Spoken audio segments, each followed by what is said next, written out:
Introducing the new Crosspoint Church app. Our new app helps you stay connected to Crosspoint, whether it's through watching sermons or reading the built-in Bible. You can take Crosspoint with you wherever you go. Download the free Crosspoint app for iOS and Android devices today.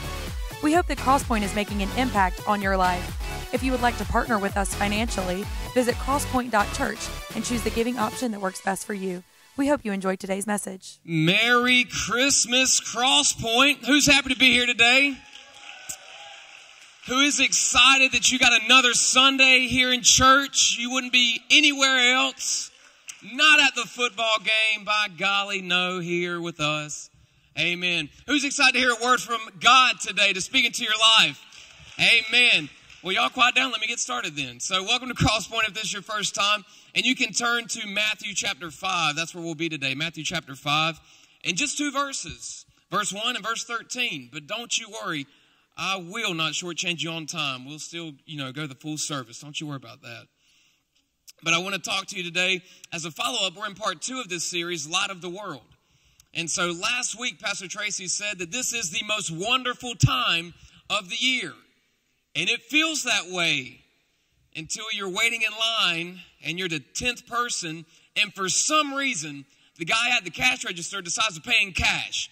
Because this isn't 2016 when you can just use your card. And then the person behind him, they go to use their card, but they don't know whether to swipe or insert because they got the chip, but it may not be the gold chip or the silver chip. So they don't know, do I insert? Do I slide? You have to ask the question. It didn't have the thing on the tape that said, hey, don't insert. But if you read it, it actually says swipe or insert. You have an option, but they didn't know that. And you actually have to hurry up and buy this gift so you can get back home. Then you got to go help out the relatives put up the reindeer on the roof because they're like the Griswolds, right? It's got to be all nice. And then you've got to get home, and then you might get to enjoy this most wonderful time of the year.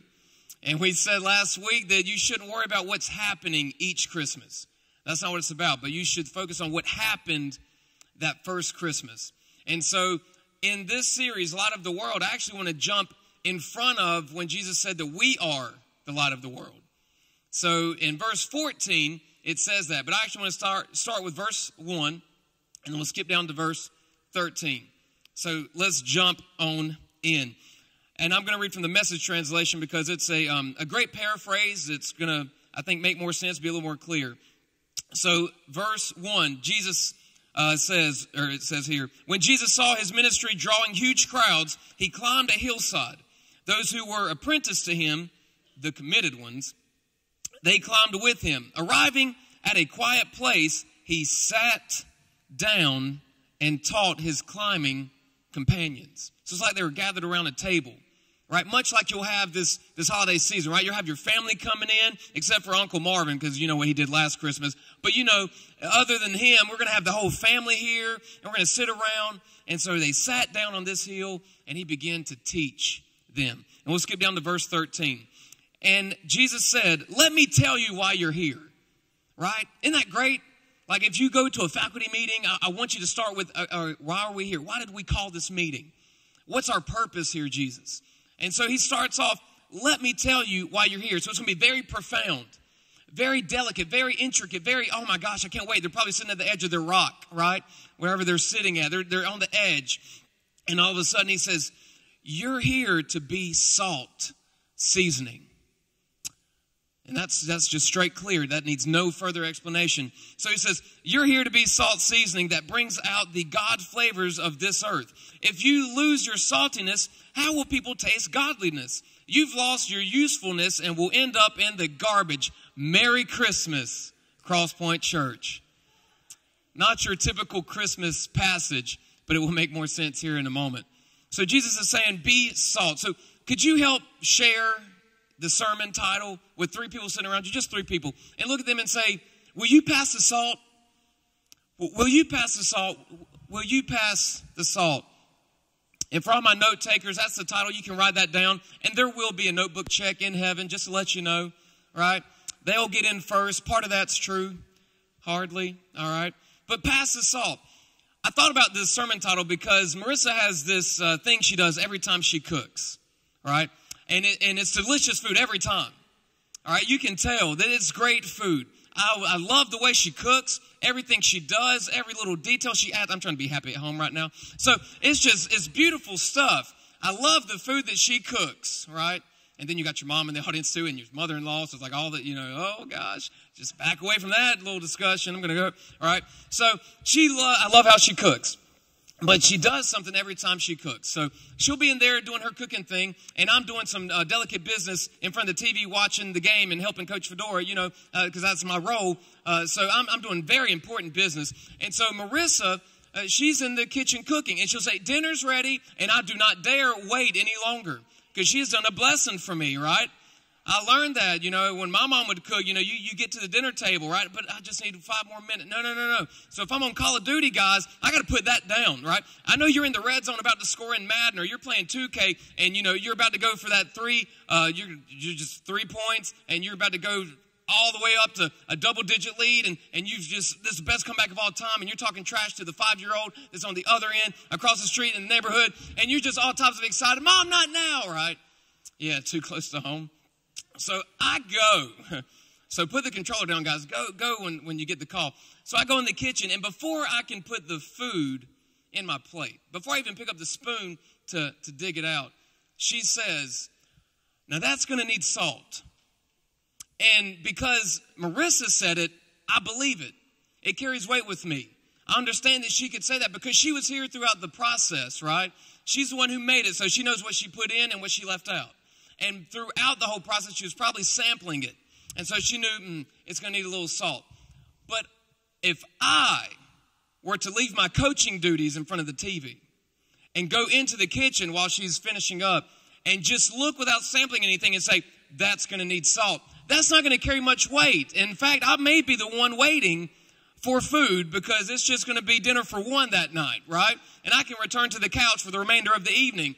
So instead, I'm not going to come into a situation that I know nothing about and start making advice and giving advice and say, yeah, that's going to need salt.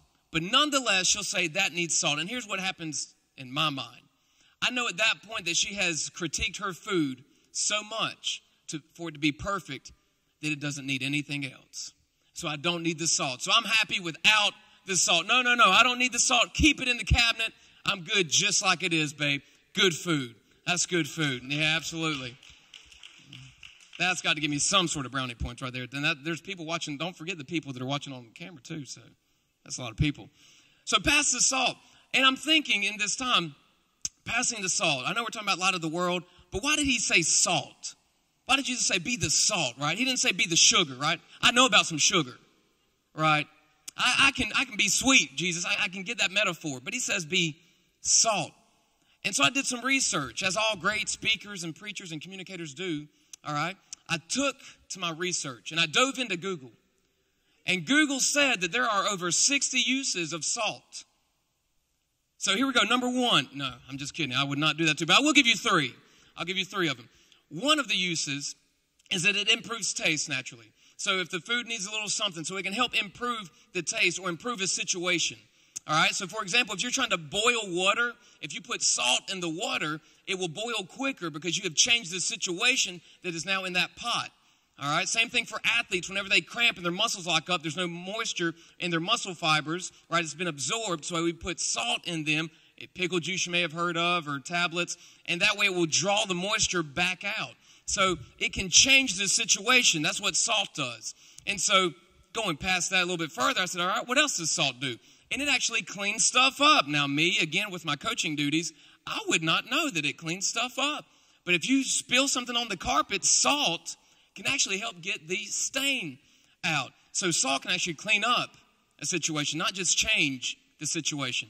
And lastly, if you're a meat lover or maybe you're a hunter and you do this, whenever you dress the meat, some people will put salt on the meat because it helps preserve it. It helps stop or slow down the decay of that situation. So I can put salt on the meat and it will draw out the moisture so that the bacteria won't spread as quickly. Fun fact for you. So if you don't know anything about Jesus after today, you at least know that you can use salt 3 different ways. So that's a plus. All right, that's a plus. So here I am thinking about this situation and like, Jesus, you're on this hillside and you tell these guys who follow you up there, here's why you're here. be salt. And I started thinking, like, why salt? It does these three things. And then I thought,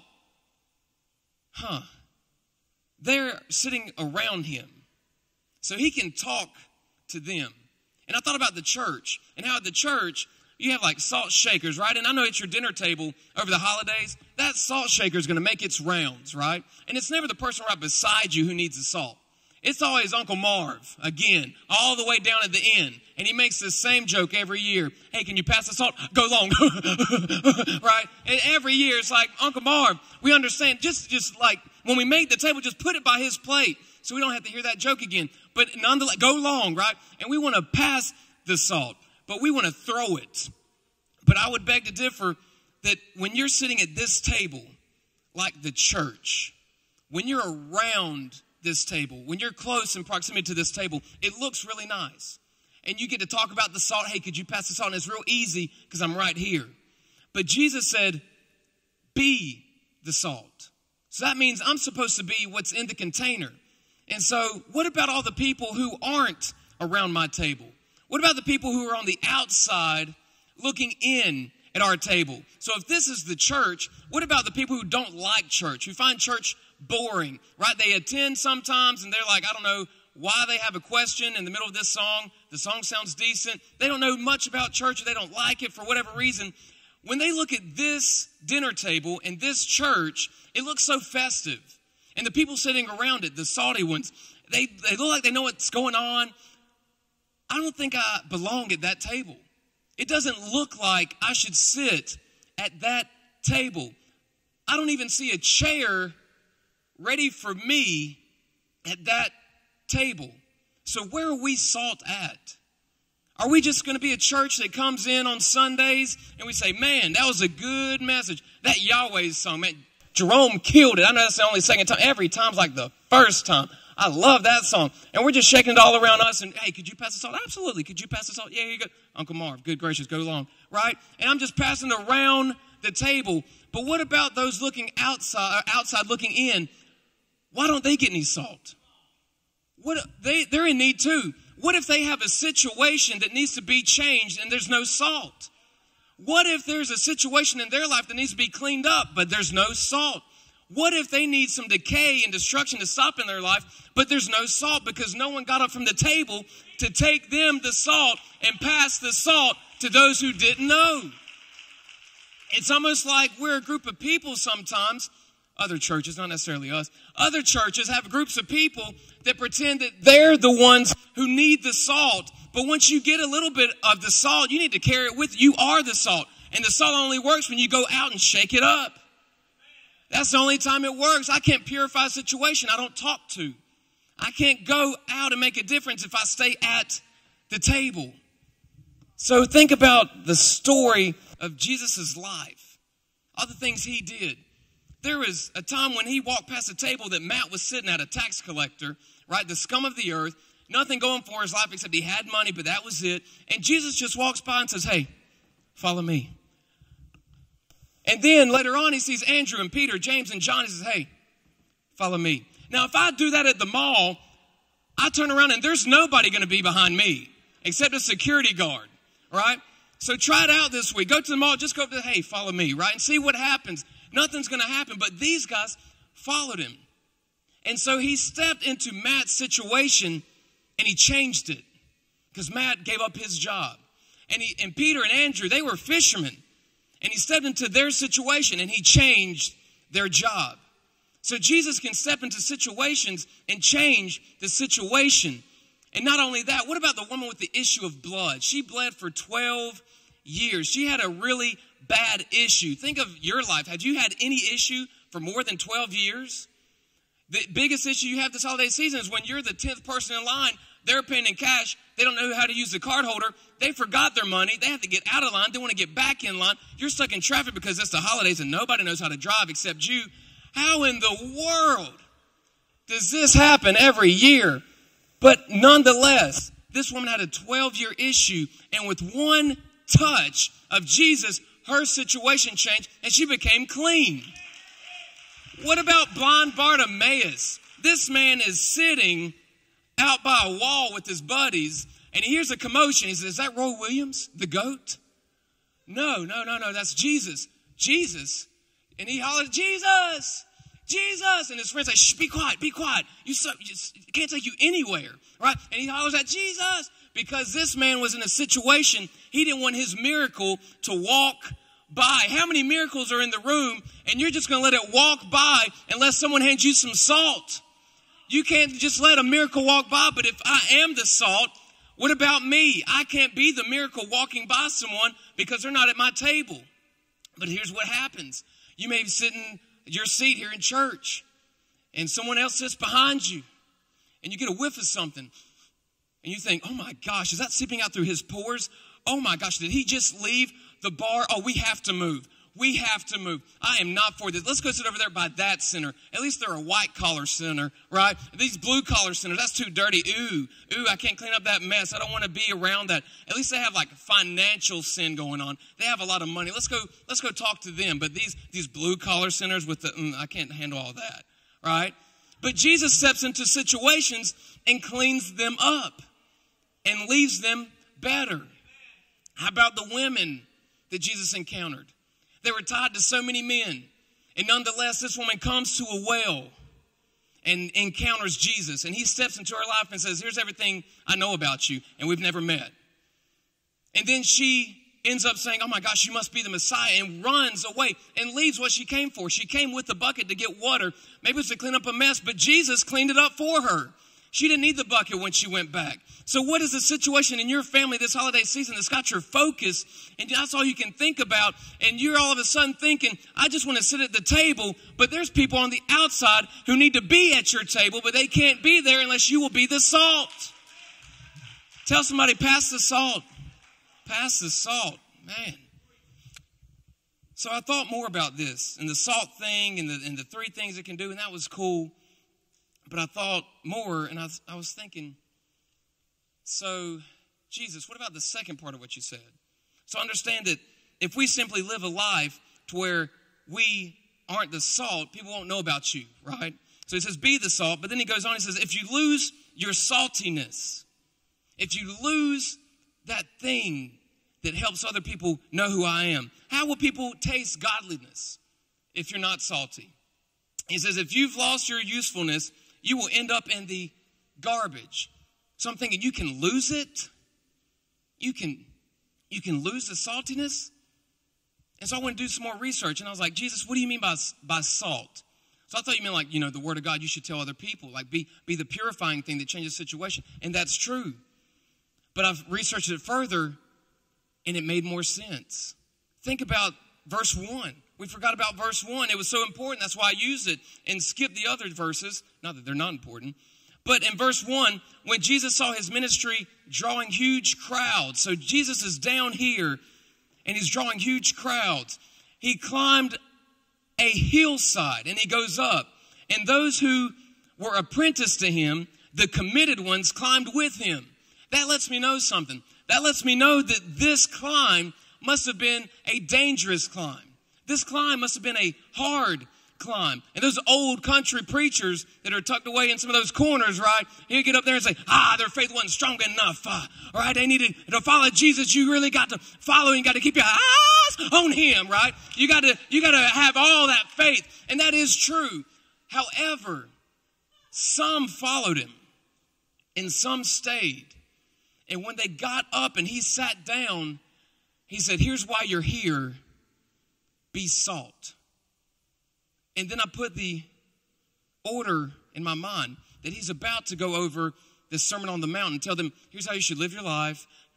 Don't murder people. Oh, we got that, Jesus. Well, yeah, but when I say murder, I also mean like don't hate someone bad enough that you wish they were dead, because that counts, right? And don't do the cheating on your spouse thing. Oh, yeah, we got that, Jesus. Yeah, but even if you have thoughts about someone who's not your spouse, that counts.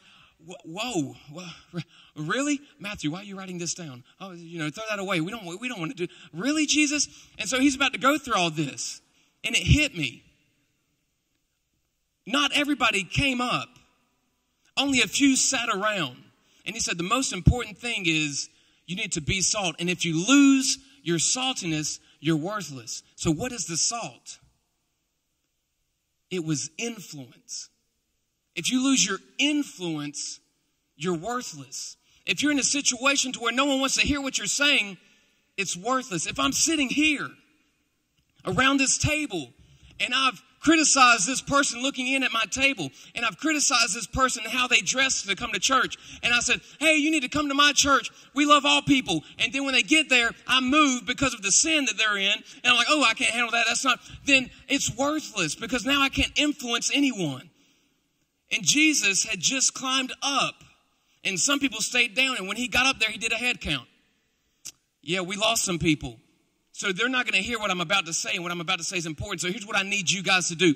You need to keep your saltiness, have influence, so when you get back down there, you can tell those people there's a better way to live. I wish I had someone who's been in a situation where you knew that you needed salt, where you knew that in your life things were just getting bad and worse, and you just prayed, God, please stop this situation. And finally, someone, something, somehow stepped into your life, and you don't know how to explain it, but it changed you. That was the salt.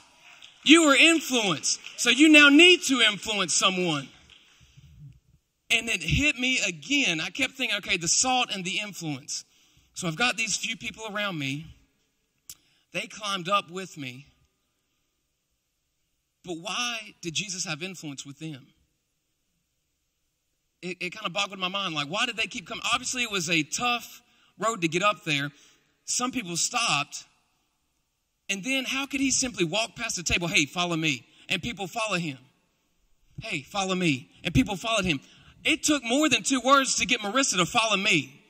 It took a lot of coercing. It took a lot of money, okay? It took a lot of effort. I had to do the right thing, say the right way. And there's somewhere in the internet, there is a Facebook message feed that dictates our starting to date, right? So it took more than those 2. I didn't say, follow me. And she said, okay, right? There was a lot of liking of posts. There's a lot of scanning of pictures. There was a lot of discussion that had to be brought up about Florida Gators, okay? It took a lot of effort, but he could simply say, follow me, and hey, climb this mountain with me. And people came. How did that happen? Now, the thing is, we know how it happened because we have Matthew and through Revelation as to why we follow Jesus. You follow Jesus because he came for you, and he died on a cross for you, and he was resurrected in 3 days for you, and that's great, and he did all these miracles. Peter walks on water. Lazarus, come out, and he comes out of this situation from dead to alive. That's ridiculous, and that's crazy, but we know it, so we believe it, and we follow him. But you have to think back then, they didn't have these gospel scriptures. All they had was Genesis through Malachi. They only had the Old Testament. So why did Jesus have so much influence? And so I thought more about it. And there's a gap between the Old Testament and the New Testament. And there's about 500 years where we don't have manuscripts of what happened. And some may want to argue that, oh, God wasn't at work then, just like he's not at work now, right? And that, I would have to say, you need to open your eyes, right? Because when a child's born into the earth, that's a miracle. Whenever you're cured of cancer, you can say the doctor did it. God used the doctor to do it. That's a miracle. Whenever you get up and you make it to work and you come back home safely, that's a miracle. Whenever someone comes to Jesus and says, I want to give you my life, I want to sacrifice everything, please forgive me, I repent of my sins, that's a miracle, because you'd have to go back and see when they were standing on the outside, staring at the table in the church on the inside. That is a miracle. And so I thought, how did he have so much influence with people who didn't read the New Testament? And so I thought, well, what was said in the Old Testament? And there are 2 reasons why I say Jesus had that influence that we need so that we can impact other people's lives. One was because of the first Christmas. Now it comes back around. But the first Christmas had so much impact because here is what was written about the first Christmas. There were prophets in the Old Testament who said, all right, there's a Messiah that's coming. And when he gets here, I need you to know what to look for so you know who it is, because I won't be here, okay? It's probably going to be a while. But here's what you should look for. And there's a university that did a study, and they went through the Bible, and they did every situation that the Messiah would have to go through, like everything, and what are the odds that a man would do all of these things. And the number was 1 in some odd chance. The number had 17 zeros in it. 1 and whatever that number is with 17 zeros in it. So happen, not gonna, right? I'm thinking that K3 has a better chance of beating Scotland in football, all right? I'm thinking that UNC has a better chance of hitting a three-pointer near the end of the game for the national championship, and then for Villanova to answer and respond back with a better three-pointer to win the game. But just like the Messiah, all those things happen. Here's how they knew it had to be Jesus. So if his influence, it comes back from the Old Testament, I just want to go over 5 things with you on what all happened. I'm not going to go over all of them, but just 5 of them. So check this out. 5 things that they knew Jesus had to be the Messiah. First, they said the Messiah will be born to a virgin. That's pretty difficult. That's, good luck with that. That's going to be pretty hard. Next, he would have to be born in Bethlehem. Okay, that's not bad. He'd have to be related to King David. Okay, all right, so, born to a virgin, related to King David, born in Bethlehem. He'd have to come out of Egypt, be from Egypt. Those are not the same. Okay, and he will live in Nazareth and be called a Nazarene. All right, we have 3 cities, 1 virgin, and a king. I don't like our chances. I don't like what the chances are that this guy's going to be the Messiah. But let's look at the first Christmas real quick. And I went a little long here because I love this part. I'm like a little bit of a Bible nerd when it comes to stuff like this, where the facts just kind of come together and you're like, wow, the chances, that'd be weird. So let me just see if I can go through this a little quicker. So the first Christmas was not a good Christmas. So you think your Christmas is a mess, right? You're like scouring around the house, like looking for the perfect decoration, right? And you look at the tree and you look at your husband. Hey, you need to vacuum. Honey, I already vacuumed. Yeah, but there are more leaves from the tree on the ground. Hurry up and pick that up. And kids, you need to fix the dinner table. Make sure you put the salt by Uncle Marv, right? And then you got to run into the living room and look. Okay, this looks. Hey, no, that cushion, it needs to be, pumped up a little bit. And those pillows, put them back there, and they need to be thicker and fluffier. Mom, these are the same pillows we always had. Yeah, make them thicker and fluffier, right? So throw them somewhere, right? They're throw pillows. Okay, I don't know. So you're trying to run around the house and get this situation correct. And that is a hectic Christmas for you. But the first Christmas was not a pleasant Christmas.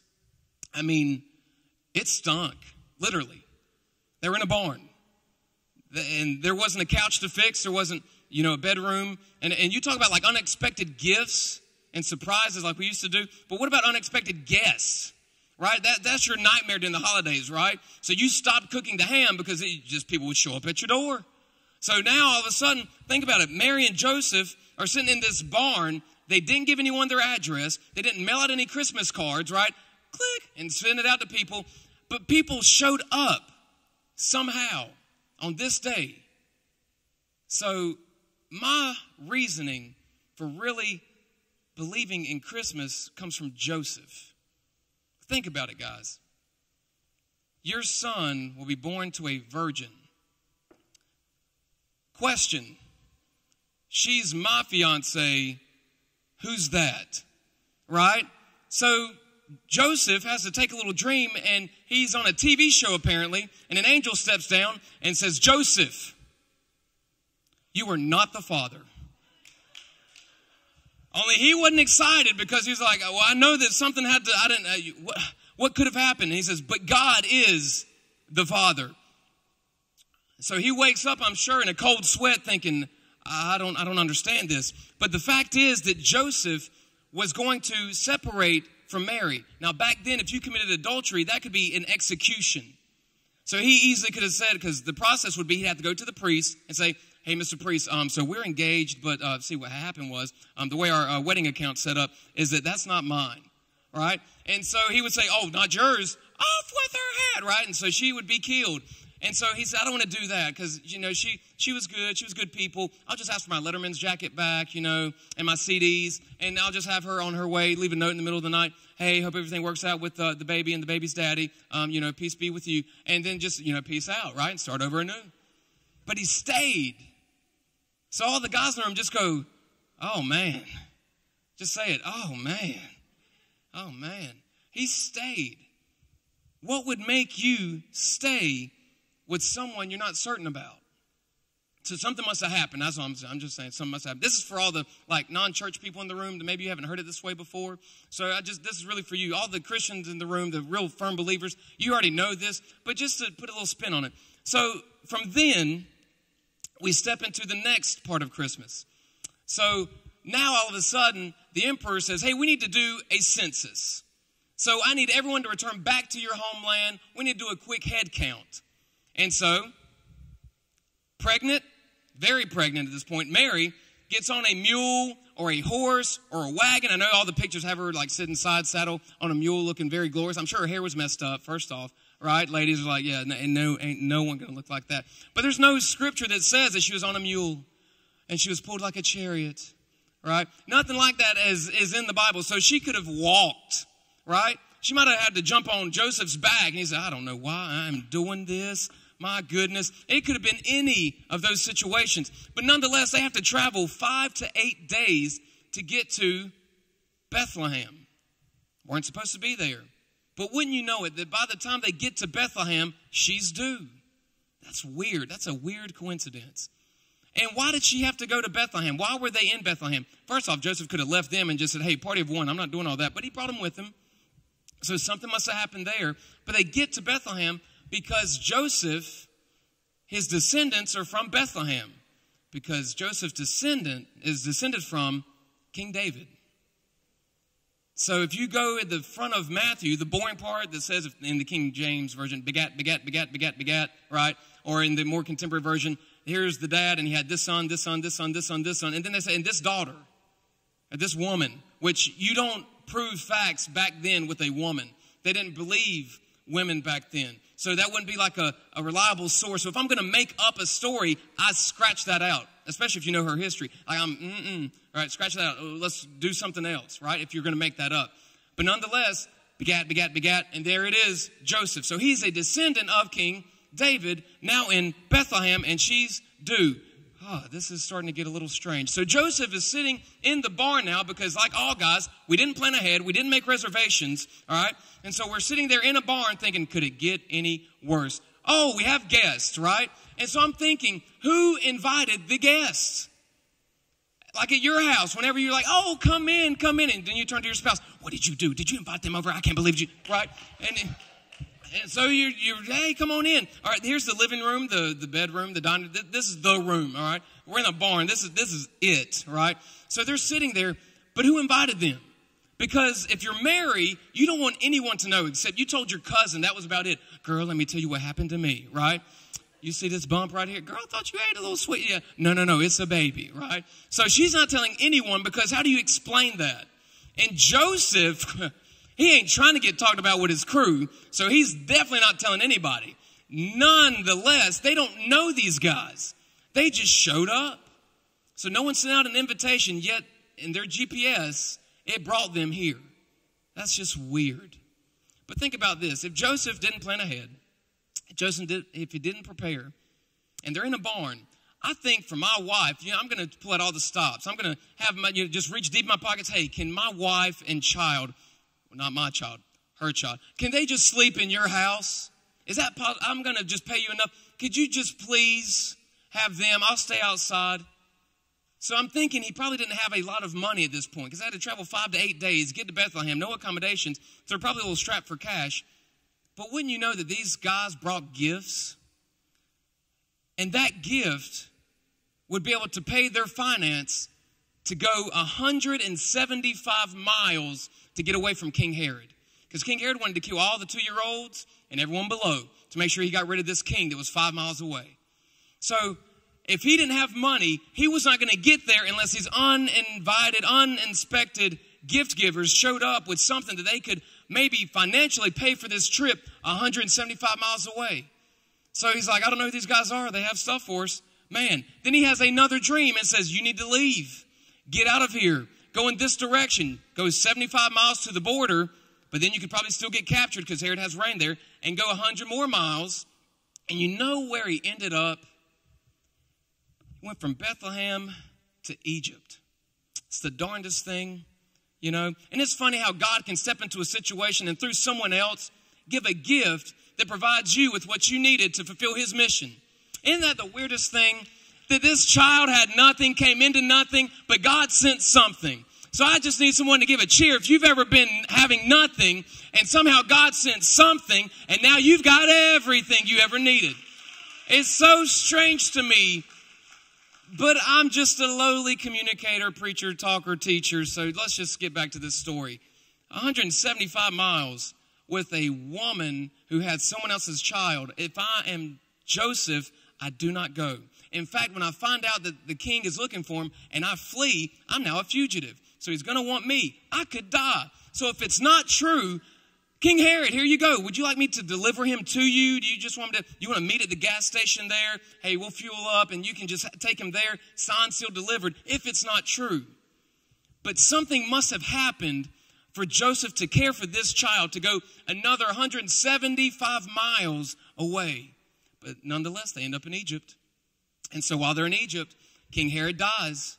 And they get word, so they come on back, right? So Mary's sitting on her mule again. Oh, this is much better, right? And so they're coming on down. And then he has another dream. King Herod is dead, but his son took over. What if he wants to fulfill his dad's mission and kill the child? So when they get to Bethlehem, they go, and they got a rerouting, and they got to go to another place. And they settled in this small little quaint one traffic light community called Nazareth. So when you know that there was a child born into the earth from a virgin, and the stepdad, well, he was a descendant of King David. He was born in Bethlehem, but he had to leave and go to Egypt, and then they moved to Nazareth. The chances of that brings us back to our hill, because Jesus was down here and his ministry grew. And so he climbed up the hill, but only a few went with him. They had influence there. They wanted to hear what he had to say because they knew it was facts from the Old Testament that Matthew's checking over it. Mark's checking. Everyone's going back and looking. How could this possibly happen? He must have been the Messiah. He must be the Messiah. This holiday season is not about what's happening to you. It's not about the gifts that you're getting. It's not about the gifts you're receiving. It's about the gift that you received the first Christmas. God, as the salt of the earth, stepped into your situation to clean up your mess, to clean up our mess, so that we could have hope and stop decaying. He wanted to make our lives better and more purified as salt can only do. So as a church, why would we hold on to that this holiday season? Why would we get angry in traffic? Why would we get angry for the guy who's actually paying in cash because this is a gift his wife's not expecting and he didn't want to see it pop up on the statement? Can't we just take a step back and say, man, that first Christmas though, no matter how bad mine gets, that first Christmas was much worse, but so glorious. So one reason that he had influence with those sitting around the table on that hillside was because he was the gift at Christmas and everything that happened that Christmas. They checked the facts. That's the only outcome it could be. So he had their influence. So now they're paying attention. And again, he goes on, be the salt. Be the light of the world. Here's how you should live. And then the story would grow and grow and grow and grow. So what was the other reason he had influence? Because Jesus would step into a situation. And if you had a disease, he healed it. If you made a wrong decision, he stopped it. Think about all the stories I told you. There was a guy who could not see, but now he sees. You can't make that up. You fact check that. How many fingers do I have up? 4. No. A day later, how many fingers do I have up? 2. Man, you need to really get some lotion on your hands. How do you know that, right? So how is this possible unless Jesus stepped into a situation? And then if it's a woman with an issue of blood, how do you clean that up? She couldn't be around anyone. If you're Lazarus and you're dead for 4 days, how do you make that up? Unless you are the Messiah, born to a virgin, who came from Bethlehem, out of Egypt, to live in Nazareth and be called a Nazarene. And if you're the worship team, you can come back up. What about us? What does it mean for us today? So it's great that he had that influence. But today, I think that there are some people who are on the outside, not only of church, but just the Bible and faith. And they're like, it's just too good to be true. And you are absolutely correct. We have the best love story forever told. And it is too good to be true. The fact that I have a king who came from heaven down to meet me in my situation. And it may just be me, but I know where I come from. I don't know where you come from. But there have been situations in my life to where I needed someone to step in and pass me some salt. There's a situation where I just needed someone to fix this mess. And you might think that you're unfixable. And that's why you don't have salt. Because you feel like you're the one who lost your saltiness because of a decision you made. And Marissa, when I was going over these thoughts about the sermon with her, she said, well, Josh, what about when you get done and everyone, what if they feel like they've made a mistake in their life and they feel like they've lost their salt, so now they're useless and they belong in the garbage? And I said, girl, you preach it. Preach on, preacher. And I said, you're absolutely correct. Not only does she look good, not only can she play the guitar and sing good, not only can she cook without salt, girl can preach. I said, you're absolutely right. You may feel that you've lost your saltiness. You've lost your influence with people because of a decision you made in your past. But your salt is the best salt. Because now you can sit here knowing that God is your Savior and you have faith in Jesus Christ that He came for you, saved you, and forgave you, and you've repented and changed your mind about all those decisions you made that were bad.